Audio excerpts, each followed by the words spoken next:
Hola, mi nombre es Ángela Muñoz, doy desarrollo a la actividad número 2, prueba de hipótesis. Tenemos la totalidad de lo que son 17 temas, en este caso, todos relacionados acerca de la prueba de hipótesis para dar pues un conocimiento a profundidad, errores tipo 1 y tipo 2 en una prueba de hipótesis. Sabiendo que una prueba de hipótesis es una herramienta que nos permite eh, rechazar o aceptar las hipótesis dentro de una investigación, los errores hacen parte de lo que son las hipótesis nula o la hipótesis alternativa, error tipo 1 o error tipo 2. En este caso, cada una con un porcentaje determinado se simboliza con las letras A y B, que es alfa y beta, en el cual pues el error tipo 1 indica que la probabilidad se rechaza si la hipótesis nula es verdadera. En este caso, la probabilidad tipo 2 o el error tipo 2 indica que se tiene una probabilidad de no rechazar la hipótesis nula cuando la hipótesis nula es falsa. Y tenemos un pequeño ejemplo donde se indica los errores tipo 1 y tipo 2. El tercer tema es qué relación existe entre intervalos de confianza y la prueba de hipótesis. En los intervalos de confianza nos permite brindar información precisa de una estimación permitiendo estimar la incertidumbre, en este caso como la imagen lo muestra, cuál es la incertidumbre o el nivel de confianza. En este caso, la prueba de hipótesis nos permite llevar determinadas decisiones como rechazar o aceptar la hipótesis, permitiendo tener como tal unas decisiones de aprobado o de rechazo. Tenemos dos ejemplos, media poblacional y la proporción poblacional. En el punto 4, la importancia de distinguir entre pruebas de grandes muestras y pequeñas muestras.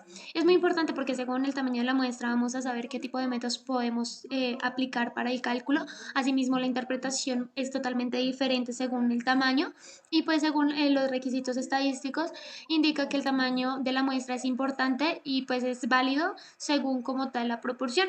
Las pruebas de grandes muestras nos permiten tener con mayor exactitud la perspectiva de una población. En cambio, pues una pequeña muestra nos da una calidad de muestra, pero pues no con total certeza o con mayor certeza pues de la población. En el quinto punto que tenemos, la diferencia que existe entre prueba de medias y la prueba de proporciones. Son totalmente diferentes porque la prueba de medias nos permite comparar las medias o proporciones variables numéricas entre dos o más grupos. Los requisitos de los datos son numéricos, cuantitativos, ya sean continuos o discretos, y pues utiliza diferentes pruebas para generar su cálculo. En cambio, las pruebas de proporciones se centra más en comparar proporciones o porcentajes de eventos o resultados de interés entre grupos. Estos datos pueden ser binarios y utiliza ciertas pruebas específicas para su cálculo. En el punto 6, la importancia de distinguir entre pruebas de hipótesis con datos cuantitativos y cualitativos.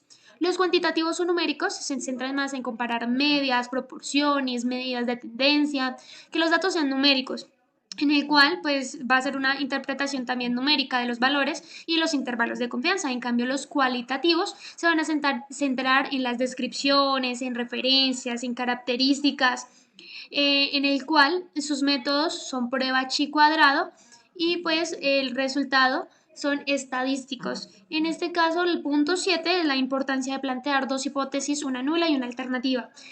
La hipótesis, la prueba de hipótesis se vale por dos tipos de pruebas. Una nula, que es como la prueba inicial, como el marco inicial, se representa como HO y es donde se refuta la evidencia recopilada. En cambio, la prueba alternativa o H1 o HA es la prueba que nos permite indicar la dirección en la que el investigador cree que los datos pueden apuntar. El punto 8, la regla de la decisión en una prueba de hipótesis. Es muy importante porque nos permite determinar si se rechaza o no la hipótesis nula en función a la evidencia observada. En este caso, como lo tenemos en la gráfica, pues se permite saber cuál es la zona de error.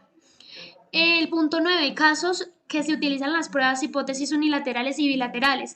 La unilateral se caracteriza por tener interés en probar si la diferencia o el efecto es significativamente mayor o menor en un valor en específico. En cambio, las hipótesis bilaterales permiten saber si la diferencia es significativa en cualquier dirección, ya sea mayor o menor, pero con un valor en específico. También la región crítica define ambos extremos y la distribución estadística de la prueba.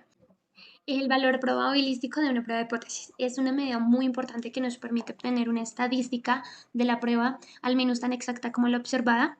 En este caso, su medida siempre va a estar entre 0 y 1, entre menos o más bajos al valor P, más incompatibles parecerán los datos en su modelo. Nos va a permitir contar la evidencia contra la hipótesis nula proporcionada por los datos observados. En el punto número 11 tenemos las distribuciones de probabilidad chi y las distribuciones de probabilidad t de Student. Se diferencian en que son asimétricas por parte de chi cuadrado su distribución, tener un número de grados que afecta la forma y la dispersión de la distribución.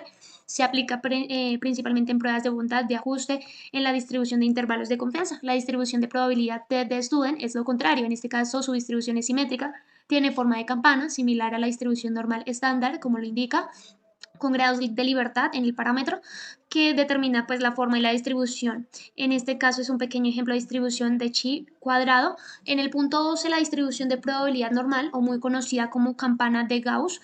En este caso está su fórmula, así es su forma simétrica alrededor de su media y está definida por dos parámetros principales que es la media y la desviación estándar.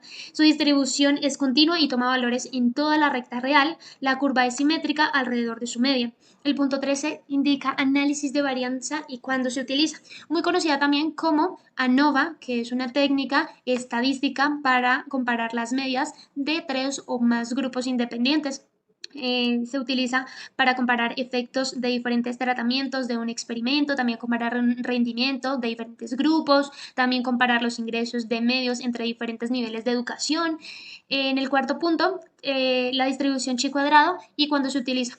Chi cuadrado es una distribución continua, permite moderar variables aleatorias, pues que en este caso se caracterizan por tener un único parámetro llamado grados de libertad. Se utiliza para comparar proporciones independientes en diseños de estudio. También se utiliza para la distribución, no se ajusta a la distribución teórica. También para saber si las poblaciones son similares o no. En el punto 15, las características de distribuciones chi cuadrado y distribución F. En este caso, la distribución chi cuadrado se caracteriza principalmente por ser asimétrica, sesgada hacia la derecha, también por contar con unos grados de libertad, también por contar con lo que se aproxima a la distribución. Se utiliza para una variedad de pruebas estadísticas como pruebas de bondad, de ajuste, como ya lo habíamos mencionado. Las características de la distribución F es totalmente asimétrica, sesgada también hacia la derecha. Su distribución tiene dos parámetros principalmente, que son los grados de libertad número 1 y grados de libertad número 2. Estos parámetros pues que afectan su forma. En este caso surge como coeficiente de dos variables aleatorias de chi cuadrado. En el punto 16, el manejo de ANOVA de una y dos vías. En este caso, pues es una técnica que se divide en dos, en el cual cuando es una sola vía o un factor es cuando es una variable independiente.